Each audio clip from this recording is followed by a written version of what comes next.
Well, good morning to you. Mark Seth with HurricaneTrack here. Monday now, the 27th of October, 2025. Category 5 now, Hurricane Melissa. Pretty much exactly what we expected. The computer models really doing a great job with handling the evolution of Melissa. Now we have a Category 5. The high-resolution models really captured this. So what I want to talk about is what we're seeing structurally and then what to expect for people in Jamaica. A lot of comparisons to, well, we've been through Hurricane Gilbert. Well, I want to remind you that was 1988. I was still in high school, for goodness sakes. You haven't been through Melissa, but you're getting ready to. So people down in Jamaica that can watch this video, I want to try to, come on, we're talking about pretty much a generation later, and you haven't seen anything like this in your history that we know of.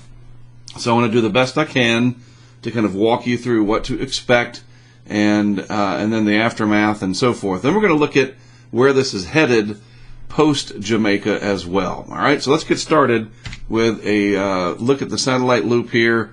And just as I was talking about yesterday when I was on with CJ on our live stream, which is sort of this unmanned, just satellite and radar, a few webcams that we've pulled up, our back-end team put it together. That's streaming live on YouTube so that anybody can watch that. CJ and I will pop in and out. Then we're going to be in a lot tomorrow. I know I will. But anyway, I was talking yesterday about roundness. And look how round this will get, especially the eye when it gets smooth, and then the very cold cloud tops. All of those things came together, and you have almost perfect symmetry here. And on our planet anyway, when you have perfectly round circles in nature when it has to do with weather, it's usually pretty bad. You're really focusing a lot of energy in a small area, relatively small anyway, and here you go, this very, very intense hurricane. I want to pause it on the last frame. These colors that you see here, these pinks, we're talking about, minus 80 to minus 90, somewhere in there, Celsius temperatures way up high in the atmosphere. So these are very high cloud tops. That's why they are pink, and you see the legend over here. This is a colorized infrared. So you're looking at the temperatures of these clouds. And then in the eye here, it's warmer. And down at the surface, it's probably close to 80 degrees, if not warmer. Fahrenheit, right at the ocean surface there at the Caribbean. Around, and then as you go up, it gets cooler, obviously, as you go up through the atmosphere. And it is this difference in the eye temperature at elevation and these extreme cloud top temperatures. That gradient really sets the tone for why this is so intense. It's just what nature does. It's this heat engine. If we put this back into motion, you can literally see, and this is what I want you to understand about the mechanics of this, how it is just throwing the air out. It is coming in very violently at the surface. Violently, it's hard to say. And then it's getting thrown out in the upper levels equally as violent. And that is the signature of a very intense hurricane, and this matters because the wind with this is going to be a problem. This is where category does matter, right? We try to de-emphasize that when they are the low-end hurricanes because a lot of people tend to focus on category. Oh, it's only a 1 or a 2, but then there's going to be 40 or 50 inches of rain, and they ignore that, and then that ends up being a really big problem. This is going to have everything. The entire package of all the hazards, the potential for tornadoes and those feeder bands, the extreme rainfall, the high wind, we're talking catastrophic wind damage, and of course the storm surge right at the coast where this makes landfall. And remember that storm surge is not a singular tidal wave that comes in like maybe the movie The Day After Tomorrow. That's a great example of what storm surge is not. It's not one cinematic sweeping wave. Even tsunamis are not one wave. Now this is nothing like a tsunami. They're not even related, but I want you to just understand, in case you can't visualize this, storm surge is literally the wind piling the water up against the coastline. Just like if you had water in your hand and you blew it out the other side, that's storm surge on a micro scale. So that's what's going to happen closest to the core. And luckily, the hurricane force winds only extend out about 30 miles from the center, so it's a small area that could get hit here. Think of it more like, and I got to put it in terms people can understand, more like a precision cruise missile strike, like a targeted strike, versus a larger hurricane with lower winds that sort of carpet bombs a larger area. However, that part of the damage is going to be done from the excessive rainfall. So, there's no sugarcoating this, I'm not going to tell you, oh, everything's going to be fine. I don't think it is. The island's not going to be destroyed, but it is going to be a really painful situation coming up for our fellow men and women down in Jamaica. So a few things to point out. Eric Webb here, he's been on top of this. Very trusted name out there in the science field of meteorology. It's a Category 5. 160 is the wind, and pressure down to 913 millibars. So let's watch this throughout the day, see if it goes down further. I suspect it will tonight. When we get the diurnal cycle happening at nighttime, the atmosphere starts to cool. You got all this latent heat getting released, and it really helps the efficiency of these things to crank up at night. And that is why more strengthening is possible later today. And we may even see this pressure dip below 900 millibars. And that's just meteorological stuff for us record keepers, honestly. It's an intense hurricane. It's dangerous. It's going to be deadly. The silver lining here, and this is important, I will give you whatever I got hope-wise. It is not going to make a direct landfall in Kingston. Over 1 million people there. And that's where Fox Weather's Robert Ray and my friend Jared, Robert's a friend too, but Jared Maloney helping out, and then they have a couple other people with them, some security detail folks, etc. They are in Kingston. We're going to look at all that in just a minute geographically. But still, that it won't directly impact Kingston with the core, and that's what's important here, the center. There still could be major impacts, including onshore flow. And let's just look at this one snapshot here from the HWRF model. This is the Hurricane Weather Research Forecast model. And I want you to notice, let's use this blue color up here to make it pop better. These bands that come in here, that's the core over there, right? These bands, that's what you have to worry about. And just like in the U.S., when these rotate onshore and even offshore, they make water spouts, but they are basically supercells embedded in the circulation because the entire atmosphere is spinning. You already have the shear, and then you pop up these thunderstorms through the shear. We call that convection, and you get everything to twist and turn, and you could get some tornadic activity. And notice this big band here does come right into Kingston. So even though the core, the worst of the worst, is over here on the southwest side of Jamaica, Kingston with that onshore flow could have some really big problems. So we're going to have to watch the radar on that very, very closely. So here's what it looks like on the tracking map. And by the way, this map is off of our HurricaneTrack Insider site. It's available through our Patreon. That's how we fund what we do, a vast majority of it anyway. So that is on our HurricaneTrack Insider site. So if you're a current supporter of our project, log in, check it out. This is for you. You helped to build it. Just reminding you, we haven't had any hurricanes in the U.S. this year, thank goodness. And so you might not have logged in a bit, or maybe you're brand new. And yes, we do have this really cool interactive map. And so there's the stats on it. Yep, Category 5, we know that. So the line here, now oftentimes, come back on, and if you're brand new to watching me, and by the way, welcome and thank you to the hundreds of new subscribers that have joined on to the HurricaneTrack YouTube channel. I appreciate it. I hope that I can teach you something and you walk away with more information, something that can help you.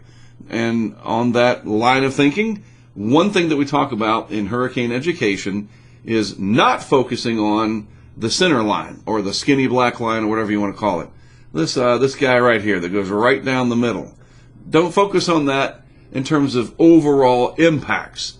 However, in situations like this, when you have a very intense hurricane in the core, that donut area, and I'm going to show you on radar in just a minute, you should focus on the skinny black line for who is going to receive that Tomahawk missile, right? Because that's what this is going to be like, a precision strike from like a Tomahawk cruise missile instead of a larger bombing campaign. That's what I'm talking about here, okay?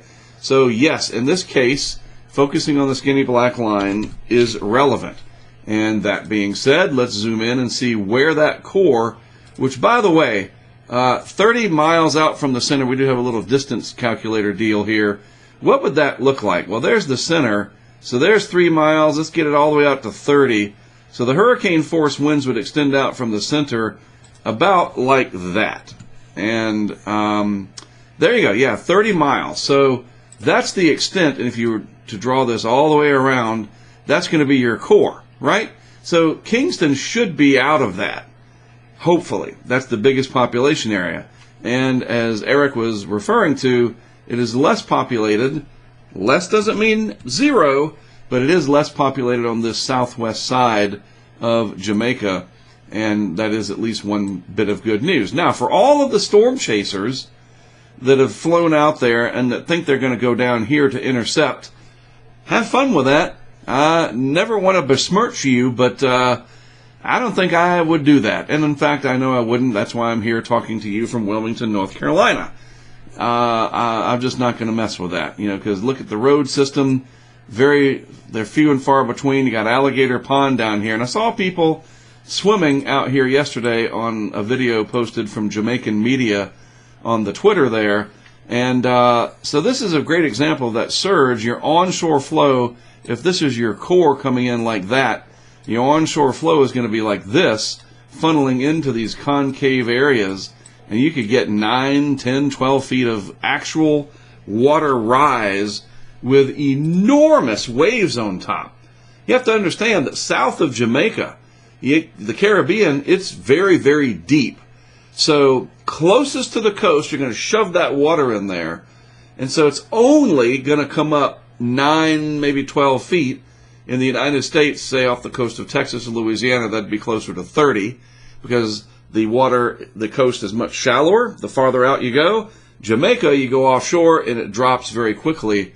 We call that bathymetry. So you're going to have these giant waves on top of a moderate surge, if you will. And that wave energy spreads inland, and that's a lot of extra energy. So anybody down on the coast here, Alligator Pond should be empty. There should be nobody there. And any other places along here where there might be small little villages, whatever, all these people need to be gone. And any storm chasers that think they're going to go down here to Alligator Pond or even Southfield, I just don't know what you're thinking. Like, is it really worth all that? Anyway, it will cross the island, and this is a problem too, because, if you could just get it to go over one side, preferably the east side, and leave everybody else out, that'd be nice. What's the big problem here is this whole other half of the island is going to receive that right front quadrant. We'll go over that in the modeling in just a second. So what to expect? Again, 1988 was the last direct hit from a major hurricane, if memory serves, and that was Gilbert. A lot of people comparing this to Gilbert, and they're saying, we went through Gilbert, we heard about Gilbert, we know about Gilbert, and we will be fine. We will handle this one. This is not Gilbert. This is the worst hurricane that will have ever hit Jamaica in records, right, as far as we know. So you have not dealt with Melissa yet, but you're getting ready to. As small as that core is, anybody near the core, it's going to be windy, kind of ramping up, okay, and then all of a sudden, within about an hour, it is going to be absolutely blinding rain. You won't be able to see anything. It'll be very, very loud. Your ears are going to pop. And as it moves over Jamaica and starts to unravel, there will be tremendous downbursts of wind because it's like a bunch of elephants running along, and then the front line collapses, and then they all start tumbling over each other. If you can visualize that, that's what you get with this tumbling in the atmosphere, because it's trying to circulate, but then it runs into these mountains, and some of them are 2,000 or 3,000 feet, 6,000 feet on the east side of Jamaica, and the wind hits those mountains, slows down at the surface, still screaming along at elevation, and so you turn, and you get the wind to cascade down, and that's going to just blow down all kinds of trees, power lines, houses. On top of all of that, you're going to have an insane amount of rainfall, 10, 20, 30, 40 inches, just depending on how the banding sets up. The other problem, it's not going to happen quickly. It's going to take its sweet time. From that point to that point, it's just going to crawl along. So you're going to be in this for a while, maybe a day, all right? And that is a really, really nightmarish situation. Told you, I don't have much good news for you, except that the core should stay away from the population center. That is the one good thing that we're seeing right now, and I don't think that's going to change. All right, it won't get worse. Put it that way. All right, so then it's going to go over Cuba, and Cuba's going to hollow this thing out and really take a chunk out of the core. I can show you that on one of the computer models here in just a moment. Then we're going to go right over the Bahamas, which is going to be a problem. I mean, they're going to get surge and hurricane conditions as well. And then finally, as we approach Halloween at the end of the week, a very close pass within only a few miles of Bermuda. And there is at least a chance that I'm going to go right here and catch the end of this absolutely historic legacy where I have friends and colleagues and a place I can stay, and it won't be a Category 5. Yeah, even I have my limits. And by the way, hey, Mark, I thought you had all those cameras you could set up. There's just no way I can do that in Jamaica. They're not going to last long enough. The network's going to go down. I don't have $1 million worth of Starlink. We're just not ready for something like this in a foreign country. I wish we could, and I don't have a bunker. I don't have 2 weeks worth of food. And I think the most important thing, and I'm being right here very honest with you, I don't want to be a burden on Jamaica when it's over, right? Anything could go wrong. I have a medical condition. I don't have enough food. I don't even know. And then I'm a burden on their society. One extra person burdening them, I'm not going to be part of that. And so just no. Anyway, Bermuda may be for me at the end to tie all this together. What an exclamation point on the season. So let's take a look at this radar animation here. One of my good friends, good partner of the project, put this together to take the burden. He's talking about burden here off of the Jamaican infrastructure. So we're just pulling the images, which are small, they're GIF images, and animating them on my friend's website. Also, Brian McNulty, if you know him, he's on the Twitter there, and the Blue Sky has an animation as well. So here's what I wanted to show you. I'm going to pause this. Let's go back to the beginning here and just show you the mechanics of this. Look, this is radar, by the way. So radar is different than satellite. Radar is using basically sound, if you will, like bats, and it sends out a signal, bounces off of stuff in the atmosphere, the signal comes back, and the algorithm, for the lack of a better word, tells us, human beings, what the strength of that is, and then we color code it to tell us heavy rain, light rain, hail, grapple, whatever. And the brighter the colors, the heavier the precip. So this is radar, not satellite. Satellite's looking down from way up. This is radar from somewhere on Jamaica. All right? So this is what it's done, how it's evolved, and that core developed. And that's what I'm talking about. We're going to get all the way to the end here, and it is that donut right there.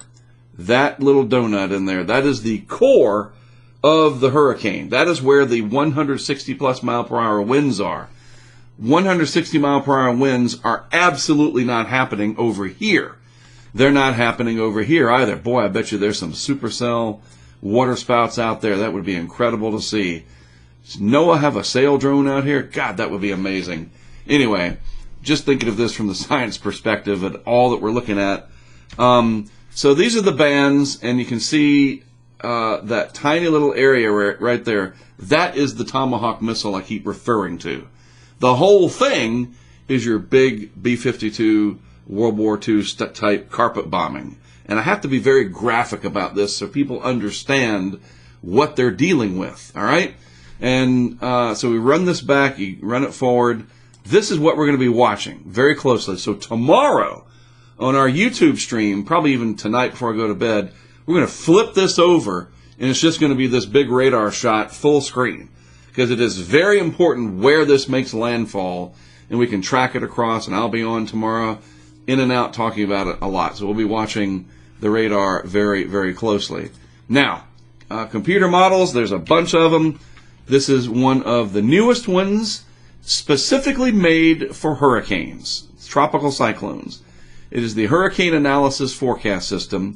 There's an A and a B, and it gets really in the weeds, deep, whatever. I just want to keep it simple. So this is the HAFS A, as it's called. And this is the latest run from 6Z this morning. That means it was initialized based on data collected around 6 Zulu time. 2 a.m. Eastern time if you want to fully wrap your brain around it, all right? So it captures pretty well the structure of the hurricane, right? So that's what it looks like according to the HAFS model. This is what it looks like in reality. That is amazing how well it captured that. Look, it's got that band right there. I'll highlight it in blue. Remember, this is reality. This is the radar. This is a computer model simulation. Bam! It's got that, all right? One thing I note here, it does not have the correct air pressure. It's 920 according to the HAFS model. The air pressure is currently 913, so the hurricane is actually stronger than the model shows. Take it or leave it, what it's worth. So let's move this through time. Once we get into tonight, the model does start to strengthen it even more, if you can believe that. And then these are the bands that I'm talking about, these individual cells that could be coming in all over the eastern part of Jamaica. Very, very heavy rainfall. And then our hurricane and its core approaches by tomorrow morning. That's the other piece of good news here. Daytime, it does look like for the initial approach, and then it takes its sweet time getting across, and then you start getting dark after that, and people will have to deal with the aftermath in the nighttime hours. Hopefully it will hold that this will be daytime. It just helps a whole lot, believe me. It crosses Cuba after that, and the core starts to get hollowed out because, I mean, it's just thicker and more rugged in Cuba. And then the Bahamas take a hit with a weaker but larger wind field, so more people will be affected. And then this goes on up, as I talked about, eventually towards Bermuda, which, let's see, is right there. Bermuda looks like a fish hook a little bit. And again, it doesn't matter where the center comes. If it's close, Bermuda's going to have impacts, and that's what it is all about, that word impact. All right, pretty scary stuff, but I've been through it. My cameras have been through it. 30 years I've done this. Lots of landfalls, all in the United States except 2 different locations. I've been to Bermuda a couple times, Mexico once, and I know what I'm talking about. And I'm trying to help people to at least mentally prepare, especially those that are going to go through the core as it deteriorates and whatever through central Bermuda. Eventually, through central Jamaica, it is going to be difficult, all right? And once it's over, lots of people are going to come and help, and yes, you guys will bounce back. Of course you will. You're Jamaicans. No doubt in my mind. The music will continue, the fun times will continue, but for a few days and then a few weeks after, and maybe in some cases a few months, it's going to be rough. But the world has your back, all right? That is it from me for today in terms of video updates. Remember, the live stream will continue running until this is done, and we'll pop in and out of there, myself, CJ, and give you the latest on our thoughts, all right? Hang tight, hang tough down there. I'm Mark Sutta. Thanks for watching. We'll see you later on the live stream.